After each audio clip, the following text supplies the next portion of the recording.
Son, and of the Holy Spirit, one God.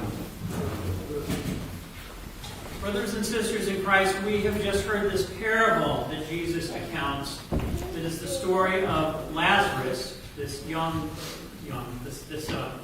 pauper, as it were, poor man, and a rich man who is unnamed.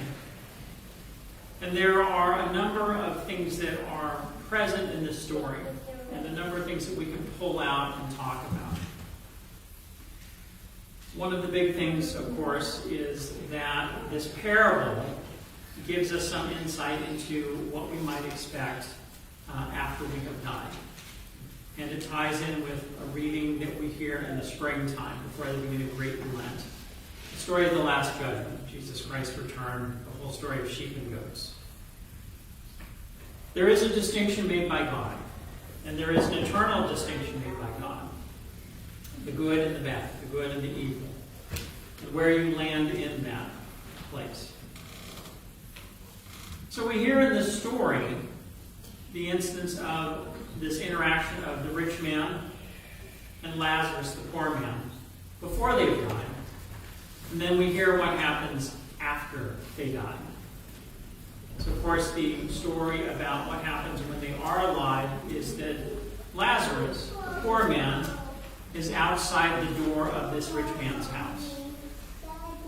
And we hear these terrible details. He has sores on his body. Dogs come in with the wounds. It's just not a pretty sight. The only thing that he wants are crumbs from the rich man's table.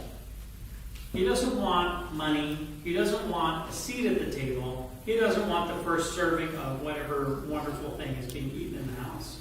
He just wants the crumbs. And we hear that the rich man does not acknowledge Lazarus at all. We hear that he lives in his fine clothing, which is expensive. We hear he eats sumptuously.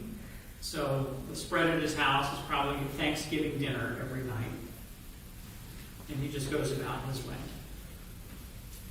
What we hear after they have died is that there has been that judgment, and they have been sorted out. And we hear that Lazarus is leaning on Abraham's bosom. In the sense he's in heaven, if you want to think that those terms. He's no longer pained by his sores. He's no longer tormented by dogs. And he no longer hungers. He is in comfort. He's okay. But we hear that the rich man is in torment. And so they can see each other. And it's interesting, the rich man's response here. He sees that Lazarus is with Abraham, the father of the Hebrew people. And the rich man talks to Abraham. And he says, can you send Lazarus over here, just have him dip his finger in some water so that it can be put in my mouth and I can be comforted here. And Abraham says, that's not possible. And he makes this point. Where you are, where we are, even though we may be able to see each other, we're separated from one another. And we can't go back and forth. Even if Lazarus wanted to, even if I told Lazarus to, he couldn't come to you. And then the rich man says, well, I'm concerned here. I mean, I'm stuck here. This is a terrible place. Can you send Lazarus back from the dead to my household? Tell my father, tell my 5 brothers about this. And Abraham makes the point. Well, that's not possible. But also, that would not matter. And it points to something that we may think might be a possibility. If there was some big gesture or miracle before us done by God, then it might change someone's mind. This story is often also linked with the story we read on Lazarus Saturday. Different Lazarus, an actual Lazarus. Lazarus in today's story is a character. But Lazarus, the brother of Mary and Martha of Bethany, we hear this just before the beginning of Holy Week. He dies. He's dead for 3 days. He's buried for 3 days. He has begun to decompose in the tomb. And Jesus raises him from the dead. And a point that's made is those who are open to the miracle, it's the thing that, because it's something they anticipated, they do go along with it. And they say, this is a miracle. This is more of what we've seen with Christ. We want to follow him. But for the religious authorities who were offended by Jesus and troubled by Jesus, that miracle was the opportunity to say, this is problematic. We have to figure out how to kill Jesus, and we have to figure out how to kill Lazarus, to do away with the evidence of this miracle. They witnessed the same miracle, but their response was wickedness and not seeing the power of God present in this. What was the rich man's sin in all of this? Why did he end up in this place that he did of torment? And part of it is what Abraham says. It says it's about his brother and brothers and his fathers. It says if they haven't been paying attention to what has been taught to them by God, you have a law from Moses. These prophets come and tell you the right path in following God. And if they haven't done that, if they're indifferent to that, they won't come along. What the commentators on this point out is that the rich man didn't do something to Lazarus that was evil or immoral. There was no active act of doing something bad to Lazarus. It was indifference. And we see that in terms of how the rich man talks about Lazarus. He knows who Lazarus is. He asks Abraham, send Lazarus. Have him dip his finger and come comfort you. And when he's told that's not possible, he says, well, we'll send Lazarus to my brothers and my father. He knows who Lazarus is. He's just indifferent to Lazarus' plight and what is going on with him. Another way of putting this is he doesn't see Lazarus completely.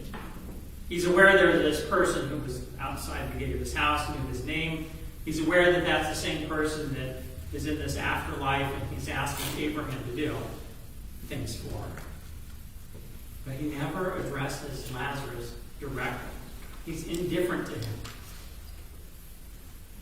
So that is the sin that we hear about.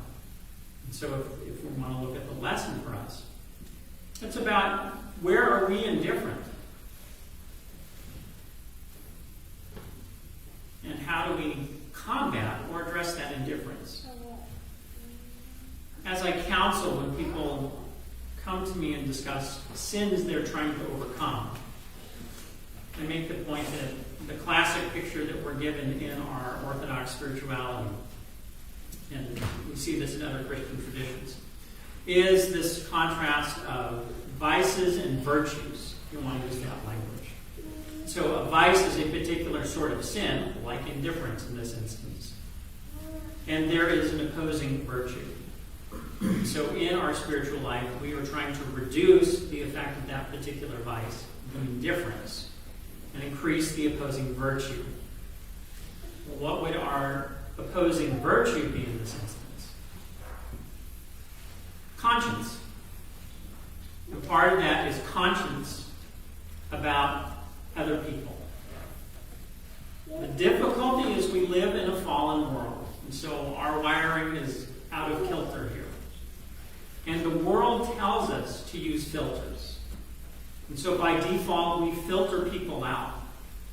And to a certain extent, I know that to survive, depending upon where you are, you do have to filter certain things. But think of how we approach different people in our lives. Do they have the same educational level as us? Are they in the same or a similar profession? Are they in a different profession? Did they go to college? As opposed to, are they in a trade? Socioeconomically, what neighborhood did they live in? Are they one of our neighbors physically in our neighborhood or a similar neighborhood? Or are they in one of those other neighborhoods that we don't necessarily go into? And I can get into all of these other things about who that person is, based on their circumstance. And so we can say things. They have a different income level than me. I don't really need to pay attention to them. Well, they're not college educated like me, so I don't really need to pay attention to them like I would someone who has a college education. We do all of those sorts of things. So the filters are there. How do we address the filters? Well, the first step would be conscious of them. I know conscience and conscious are very similar words. And that was kind of the collision when I was preparing this. How do we develop our conscience, our ability to see? We have to be conscious, aware that those filters are there. And really, we have to evaluate all of the different circumstances that we're in. Where am I categorizing this person that is before me? Why am I categorizing them in that? And is there a judgment involved in that? And in doing that, do I see less of them or see them as less? And it's going to be an ongoing battle. We all do it. I do it. But we have to work on that and orient. I don't think we go to the extreme of the rich man in the story, where there are just people and we just kind of walk by them and we pay them no mind. I think we might get to the point, or we're typically at the point, as faithful Christians, we at least acknowledge, well, there are people I probably don't see that well, and I need to see them more as who they are.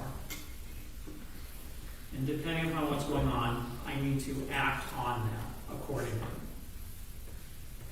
It goes to this very basic idea. I will touch on this when I talk about, in these conversations about how I'm doing morally, and am I treating people wrongly or badly? Am I sinning against people? And all of that. Is I bring it back to this basic idea. What we are taught in our faith is that each and every one of us is created in the image of God. And so in a sense, every person that we see in church, that we encounter on the street, essentially is an icon of Christ. And so we may have this thing of we see someone and we're filtering them into a category. But we have to remind ourselves, every person that we see, they're an icon of Christ. And so I have to see the Christ in that person. How would I treat Christ if I met him on the street?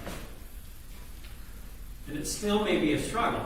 Well, I'm not comfortable with that, just based on what's going on with this person here. But if at least we're aware of that conflict, I should be doing this, but I don't feel comfortable doing that. That's an opportunity for growth. Why am I doing it? And we can work on that. And if we're at least having that struggle, we are at least developing our conscience. And we're not indifferent. So as long as we're not just saying, well, things are fine, I'm just going to coast along. That's the indifference. The bare minimum, if we're aware we have this tendency to be indifferent, and how to combat them, that's a place to start our spiritual lives. And is the route that we can take with this. We've heard this parable, Lazarus and the rich man.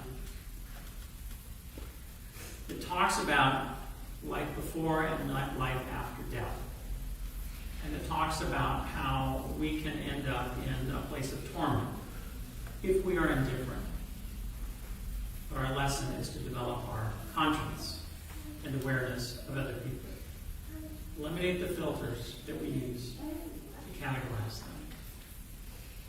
And instead see each and every person we encounter as an icon of Jesus Christ. Glory to Jesus Christ. Amen.